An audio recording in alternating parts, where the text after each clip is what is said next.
সময় থাকতে আপনাদের আমি সতর্ক কেন হতে বলেছিলাম, এই ভিডিওটা শেষ অবধি দেখুন, আপনিও জানবেন এবং চমকে উঠবেন যে সময় থাকতে প্রত্যেকজন ইলেক্টরকে আমি সতর্ক কেন হতে বলেছিলাম। জায়গায় জায়গায় যে নিউজগুলো আসছে আপনারাও দেখছেন, শুধু আমি নয়, যে তথ্যগুলো সামনে আসছে তা কিন্তু চোখ কপালে তুলে দেওয়ার মতো। দেখুন, নট ইন্ডিয়ান সিটিজেন সন্দেশখালিতে 2253 জন, ডিটেলসটা দেখুন, দেখাচ্ছি, দেখুন 2253 জন মানুষ, এবং তারা বিশেষ একটা সম্প্রদায়ের মানুষ, তাদেরকে নট ইন্ডিয়ান সিটিজেন লিস্ট করা হয়েছে। ভাবতে পারেন, যদি আপনি সতর্ক না হন তাহলে কি হতে পারে। যে আশ্বাসগুলো দেওয়া হয়েছিল এবং যে উদ্দেশ্যে এসআইআর শুরু হয়েছিল, আমি শুরুর ভিডিওগুলোতেও বলেছি, আজকেও বলছি, সেই রকম যদি এসআইআরের উদ্দেশ্য হয় তাহলে পূর্ণ সমর্থন রয়েছে, এসআইআরের প্রয়োজন রয়েছে, এসআইআর হতে হবে। কিন্তু যেই দৃশ্যগুলো আমাদের চোখে আসছে তা তো চোখ কপালে তুলে দেওয়ার মতো। কি প্রমাণ আছে এরা যে ইন্ডিয়ান সিটিজেন নয়? আমি দেখলাম, আপনারাও দেখুন, আমি লিঙ্ক ভিডিও সহ, নিউজ চ্যানেলের একদম লিঙ্ক সহ ভিডিওগুলো আমি এসআইআর অ্যান্ড সেন্সাস পেজটাতে দিয়ে রাখছি। আপনারা সচক্ষে গিয়ে যাচাই করে নিন, দেখুন, ভাবুন এবং সচেতন হন, সতর্ক হন। দেখুন, 2253 জনের লিস্টে তাদের নাম এবং বাকি ডিটেলস, ভোটার ডিটেলসগুলো দেওয়ার পরে লেখা আছে নট ইন্ডিয়ান সিটিজেন। বেসটা কি, কিসের ভিত্তিতে? দেখুন, আমি তথ্যগুলো দেখাচ্ছি। এদেরকে বেনাগরিক ঘোষণা করা হলো, এটা তো একটা চক্রান্ত। যদি তারা বেনাগরিক হয়ে থাকে তাহলে এত সরকারি ডকুমেন্টস তাদের হাতে কি করে আসলো? এই সকল সরকারি ডকুমেন্টসগুলো কারা দিয়েছিল? তারা নিজেরা তো তৈরি করেনি। তাহলে সেই দপ্তরগুলো কি জালি ডকুমেন্টস দিচ্ছে? এটা কিন্তু একটা প্রশ্ন। আপনারা সবাই করুন, সতর্ক হন। তারপরে আসি ফর্ম 7 নিয়ে, এবং তারপরে বলবো ডি ভোটার নিয়ে। ফর্ম 7 যদি আপনার নামে কেউ সাবমিট করে থাকে, অনেকে করেছে, এবং ফোন কল করে আধিকারিকদের বলছে ইনার নাম বাদ দিতে হবে, বিশেষ কোনো রাজনৈতিক দল বিশেষ একটা সম্প্রদায়ের মানুষকে টার্গেট করে এই ঘটনাগুলো ঘটাচ্ছে। নিউজটা দেখুন, আমি লিঙ্ক বলে দিলাম, এসআইআর অ্যান্ড সেন্সাস পেজে দেওয়া আছে, এখানে তো দেওয়া পসিবল নয়। তারপরে আমি ডিসক্রিপশন বক্সে লিঙ্কগুলো দিয়ে রাখছি, আপনারা চেক করে নিন নিউজগুলো দেখে। অনেকের নামে ফর্ম 7 জমা পড়েছে, চাঞ্চল্য ছড়িয়েছে। 22 জনের নামে একজন ব্যক্তি ফোন করে ফর্ম 7 জমা করে নামগুলোকে বাদ দিতে বলেছে। কি পরিমাণ চাঞ্চল্য ছড়িয়েছে! যাদের নামে ফর্ম 7 জমা হবে তাদের কিন্তু নাম বাতিল পড়ে যাবে যদি এগুলো ভেরিফাই না করে বিএলও সাবমিট করে দেয় বা ফরওয়ার্ড করে দেয়। তাহলে কি পরিমাণ বিপদ ওই ব্যক্তির হতে পারে একটু ভেবে দেখেছেন?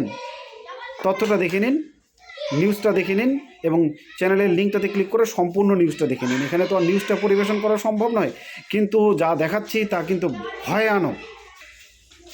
এরপর একটা স্বস্তির কথা এই যে বলা হচ্ছে, যদি আপনার নামে কেউ মিথ্যেভাবে ফর্ম 7 জমা করে থাকে তাহলে তার ডেটা তো বিএলওর কাছে থাকছে। বিএলও যদি আপনাকে সেই ডেটা দিয়ে দেয়, আপনাকে সহযোগিতা করে, তাহলে আপনি নামটা পাচ্ছেন, তাহলে তার নামে কিন্তু আপনি আইনি পদক্ষেপ নিতে পারবেন। বলছি, এই আইনি পদক্ষেপ তো সর্বত্রই রয়েছে। আইন কতটা মান্যতা পাচ্ছে, এই যে কোর্টের আদেশ থেকে ইসিআইয়ের আদেশ অবধি যে নোটিফিকেশনগুলো এসেছে সেগুলো কতটা মান্যতা পাচ্ছে, এই নিয়ে কিন্তু যথেষ্ট প্রশ্নচিহ্ন রয়েছে।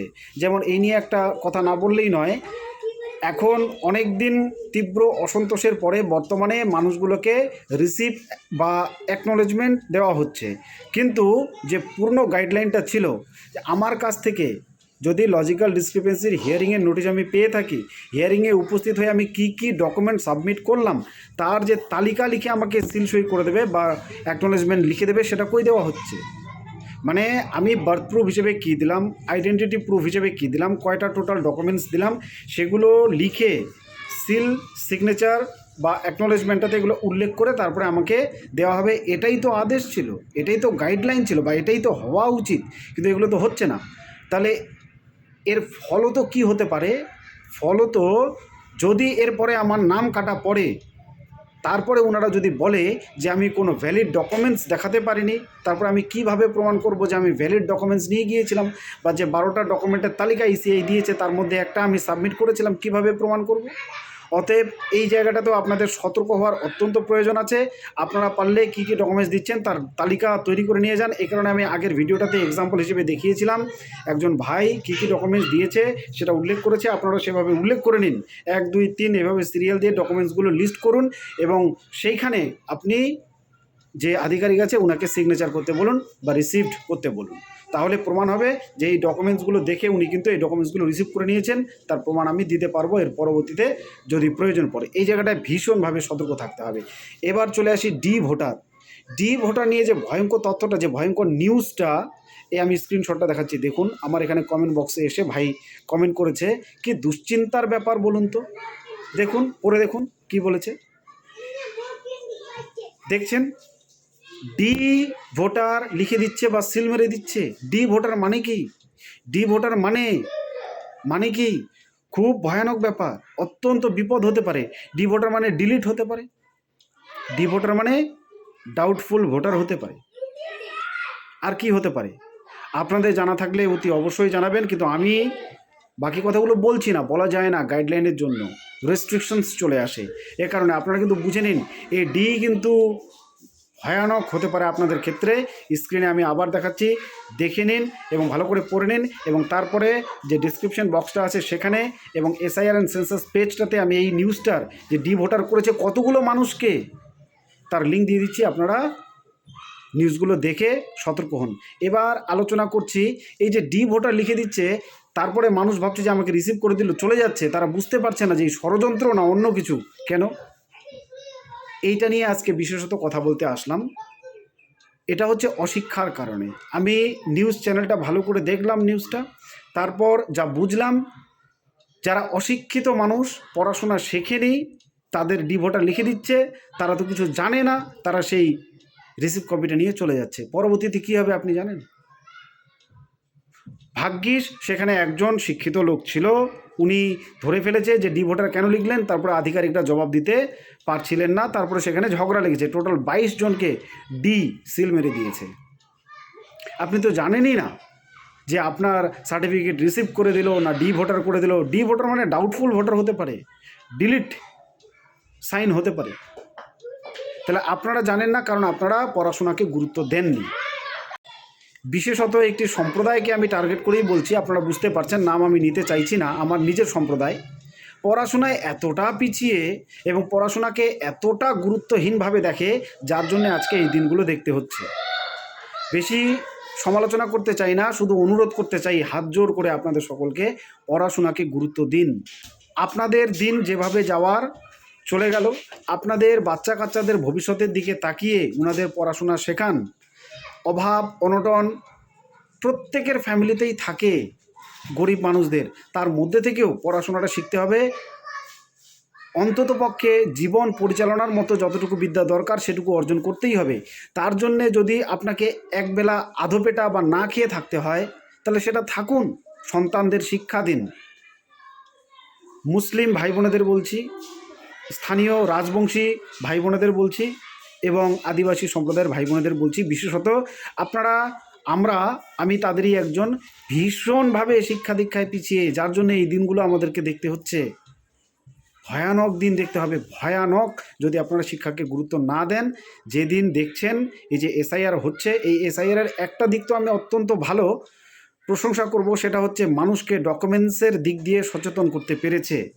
এর খারাপ দিকগুলো কি, সেগুলো তো সমালোচনা এর ঊর্ধ্বে নয়, সমালোচনা অনেকেই করছে, আমিও করছি, আরও ভালো হতে পারতো। কিন্তু ভালো দিক এটাই যে আপনার যে ডকুমেন্টসের গুরুত্ব রয়েছে, ডকুমেন্টসের গুরুত্ব জীবনে কতটা, সঠিক ডকুমেন্টস, সেটা কিন্তু মানুষকে জানাতে পেরেছে। আশা করি এবার আপনাদের কানমলা হয়েছে, এবার ডকুমেন্টসগুলোকে ঠিক করবেন। প্রত্যেক মুসলিম ভাই বোনেদের ডকুমেন্টসে বাবা মা ভাই বোনেদের 3-4 রকমের নাম, এবং যেটা ভুলবশত হোক অজ্ঞাতে হোক হয়ে আছে, কিন্তু তারা ঠিক করার নামগন্ধই নিচ্ছে না, সময়ে পাচ্ছে না। এখন কি করে সময়টা হচ্ছে, যেদিন একটা 4 দেওয়ালের মধ্যে বন্ধ থাকবেন, সেদিন কি আপনার জ্ঞান ফিরবে এই ডকুমেন্টসগুলো ঠিক করার ক্ষেত্রে? নাকি সময় থাকতে দৌড়দৌড়ি করবেন?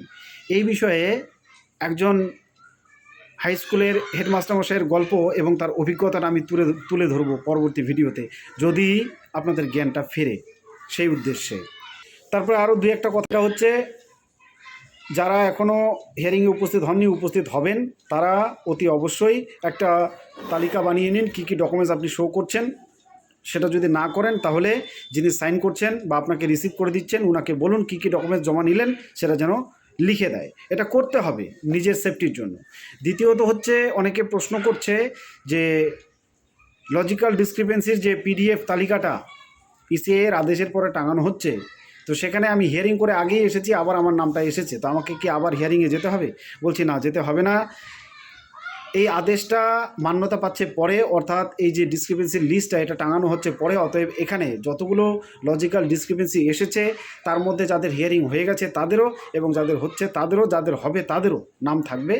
আপনার হিয়ারিং প্রক্রিয়া যেভাবে চলছে সেভাবেই চলবে। এই তালিকা দেখে আপনাকে নতুন করে আর হিয়ারিংয়ে যাওয়ার প্রয়োজন নেই।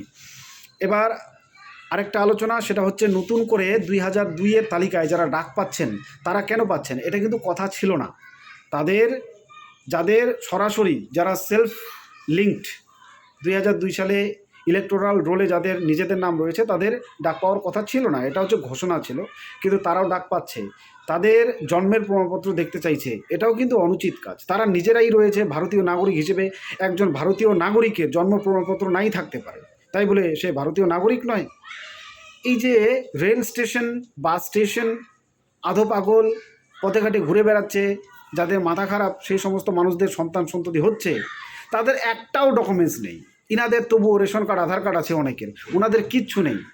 কিন্তু পূর্বপুরুষ অনুযায়ী তারা যদি ভারতীয় হয়ে থাকে, তাদের নাগরিকত্ব কেড়ে নেওয়া যায় এত সহজে প্রমাণ না করে?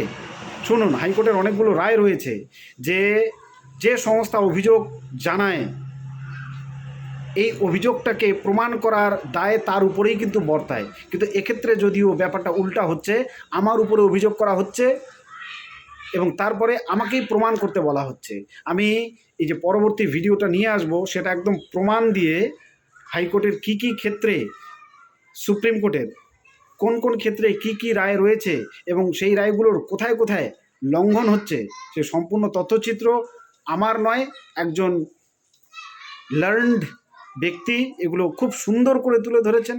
ওনার লেখাসহ ব্যাখ্যাসহ আমি পরের ভিডিওটাতে এটা নিয়ে আলোচনায় আসবো। ততক্ষণ অবধি ভালো থাকুন, সুস্থ থাকুন, সচেতন থাকুন এবং আমার এসআইআর ও সেন্সাস পেজটাতে এই যে 3টা নিউজ বললাম, ডি ভোটার, ফর্ম 7 এবং নট ইন্ডিয়ান সিটিজেন, এই সম্পর্কিত লিঙ্কগুলো দিয়ে দিচ্ছি, নিউজ চ্যানেলগুলোতে দেওয়া আছে, সেগুলো আপনি ওখানে ক্লিক করে অতি অবশ্যই দেখে নিন, তাহলে আপনার সতর্কতা বৃদ্ধি পাবে। এবং আমার এখানে যদি দেখতে চান তাহলে ডিসক্রিপশন বক্সে আমি লিঙ্কগুলো দিয়ে দিচ্ছি।